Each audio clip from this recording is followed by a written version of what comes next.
Hello there, welcome back to the Ogre, the old Git Reacts, Reviews and Off-Times Reminiscences.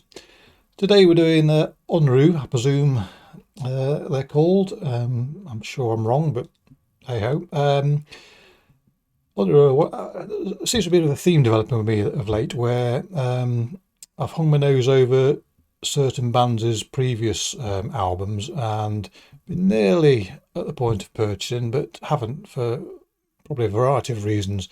And then of late, these same bands or artists, I've listened to their newer or newest albums and sort of virtually just straight away purchased them because I like them and I like them a lot. UNRU, if that's their name, another example of this. I've listened to previous works of theirs and nearly bought something, but haven't. And then listened to this and bought it straight away, more or less. Should we listen to it? I can tell you why. Yes, let's go.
This is I'm going to call it black metal because at its core that's what it is.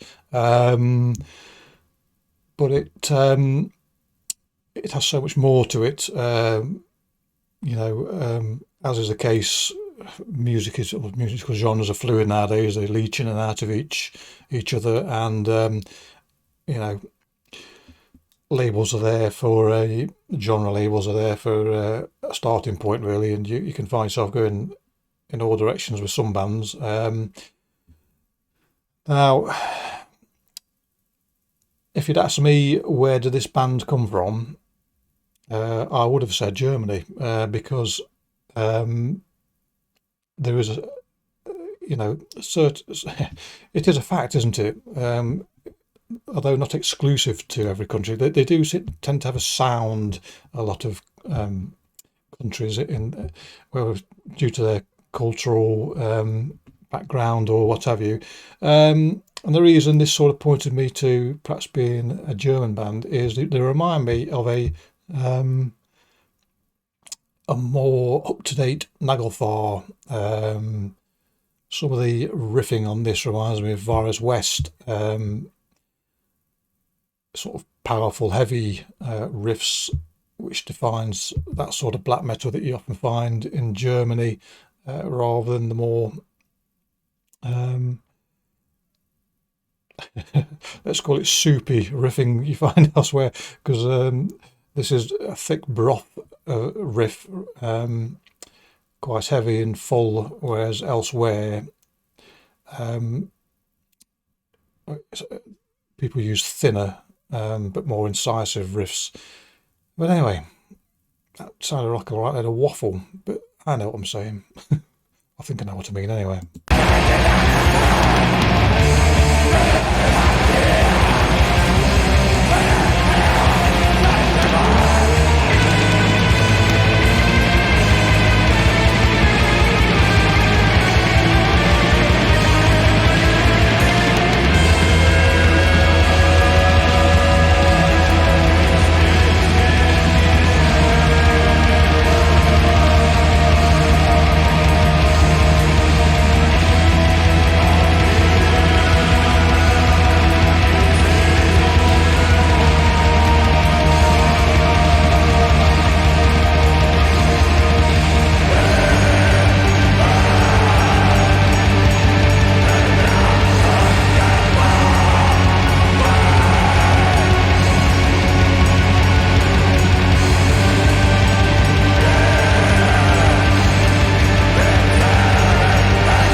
Sort of going on from a previous remark about aspects of this band sounding or reminding me of Naglfar. They also remind me a little bit of Ruins of Beverast. Now, I could be totally wrong here because I don't really look into these things too much, but I have some distant recollection of the fellow who is Ruins of Beverast. Wasn't he the drummer in Naglfar? Don't quote me, I might be wrong, but nonetheless, the point remains that aspects of Ruins of Beverast, particularly those clean choral singing parts there, I would have said when Ruins of Beverast get the motor on rather than being on their doomy side, this lot remind me a little bit of it. Yeah.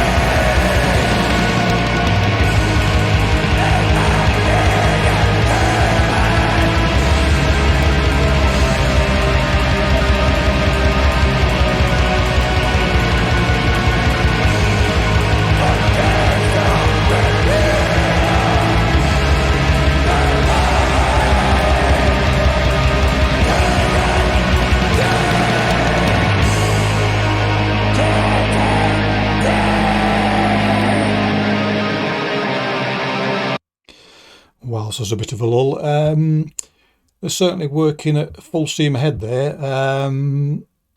All those instruments are working overtime, and we're talking heavy machinery here. And like all heavy machinery, it needs a little bit of lubrication, which the keyboards provide in the background, stopping chaff breaking off the gearing, maybe. It's quite a linear sound compared to the rest of the album. I think this is the shortest track, and if you want to take this as being your abseil down into the cave of wonders, you know, it's a straightforward descent, but when you reach the bottom of your rope and start to explore, you'll be finding all manner of things on this album, because the spectrum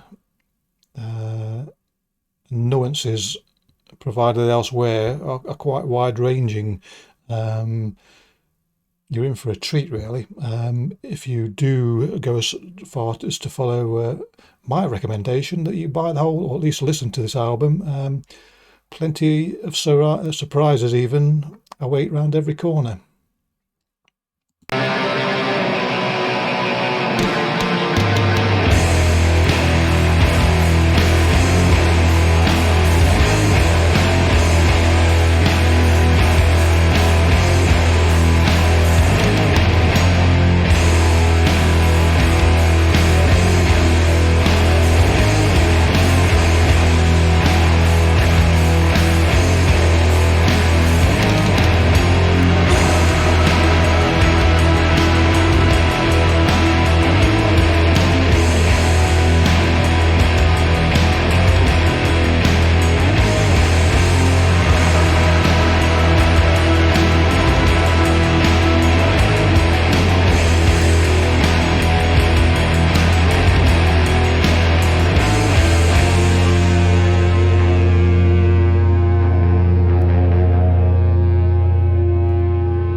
So there you go.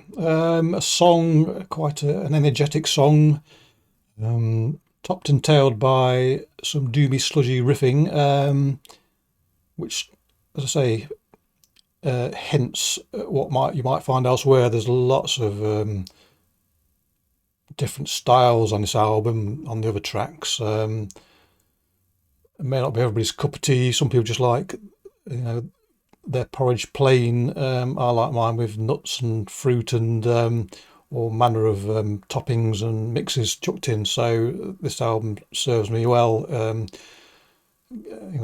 From I guess from the frantic to the serene, and there's lots of things you can take away from this and the other tracks, as far as mixing genres is concerned, and it works very, very well.